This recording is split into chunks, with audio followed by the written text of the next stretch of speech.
विद्यार्थी मित्र आणि मैत्रिणींनो, कंबाईन गट व पूर्व परीक्षेला क्वेश्चन येण्याची ज्याच्यावरती दाट शक्यता आहे तो म्हणजे आरबीआयच्या पैशाच्या पुरवठ्याच्या संकल्पना.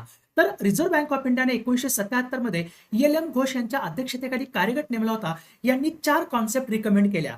मनी जो आहे म्हणजे मार्केटमधला जो मनी सप्लाय तो मोजण्यासाठी. तर M0, M1, M2, M3 आणि M4 या 4 कॉन्सेप्ट त्यांनी म्हणजे रिकमेंड केल्या आणि त्या आरबीआयने स्वीकारल्या देखील. परंतु 1998 मध्ये डॉक्टर वाय रेड्डी कार्यगटाच्या शिफारसीवरून M4 पद्धत रद्द करण्यात आली आणि त्याच्याऐवजी L1, L2 आणि L3 या लिक्विडिटी 1, 2, 3 या संकल्पना स्वीकारण्यात आल्या. तर आता M0 मध्ये काय मोजलं जातं, तर M0 मध्ये रिझर्व्ह बँकेतील बँकांच्या ठेवी म्हणजे सीआरआर मधला पैसा, नंतर बँकांकडील रोख साठा, लोकांजवळील चलनी नोटा आणि नाणी, तुमच्या माझ्या खिशातला पैसा आणि रिझर्व्ह बँकेतील इतर ठेवी म्हणजे ज्या परकीय वित्तीय संस्थांनी किंवा इतर वित्तीय संस्थांनी रिझर्व्ह बँकेमध्ये ठेवलेला पैसा हा M0 मध्ये मोजला जातो. रट्टा मारा राईट. नंतर M1 मध्ये काय मोजलं जातं, लोकांजवळील चलनी नोटा आणि नाणी, नंतर लोकांच्या बँकेतील मागणी ठेवी म्हणजे काय, करंट अकाउंट आणि सेव्हिंग अकाउंट मधला पैसा.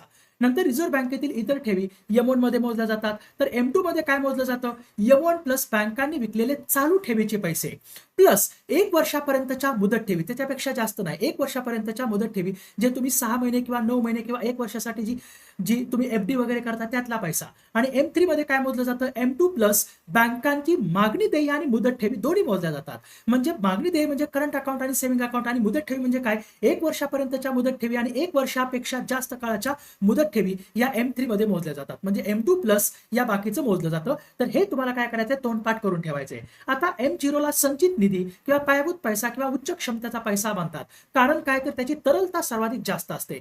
M1 ला काय म्हणतात, संकुचित पैसा, कारण त्याची पतनिर्मिती करण्याची क्षमता ही कमी असते. आणि M3 ला विस्तृत पैसा का म्हणतात, कारण त्याची पतनिर्मिती करण्याची क्षमता सर्वाधिक जास्त असते. जर पतनिर्मिती करण्याच्या क्षमतेनुसार जर तुम्हाला क्रम सांगितला तर तुम्ही असं लावू शकता, M3 is greater than M2, M2 is greater than M1 आणि M1 is greater than M0. आणि तरलतेनुसार जर तुम्हाला प्रश्न विचारला, तरलता सर्वाधिक जास्त M0 ची असते right. M0 is greater than M1, M1 is greater than M2 आणि M2 is greater than M3. हा तरलतेचा असा क्रम आहे. तर हे लक्षात ठेवण्याचा प्रयत्न करा. आणि तुम्हाला आपल्या 2027 च्या बॅच मध्ये जर ऍडमिशन करायचं असेल तर या नंबरवरती तुम्हाला संपर्क करू शकता, मेसेज करू शकता. मी तुम्हाला आपल्या ग्रुपमध्ये पण ऍड करतो आणि जास्तीत जास्त विद्यार्थ्यांपर्यंत ही रील शॉर्ट शेअर करा, जेणेकरून त्यांना पण या कॉन्सेप्ट माहित होतील आणि एक क्वेश्चन त्यांचा पण सुटेल. So thank you so much.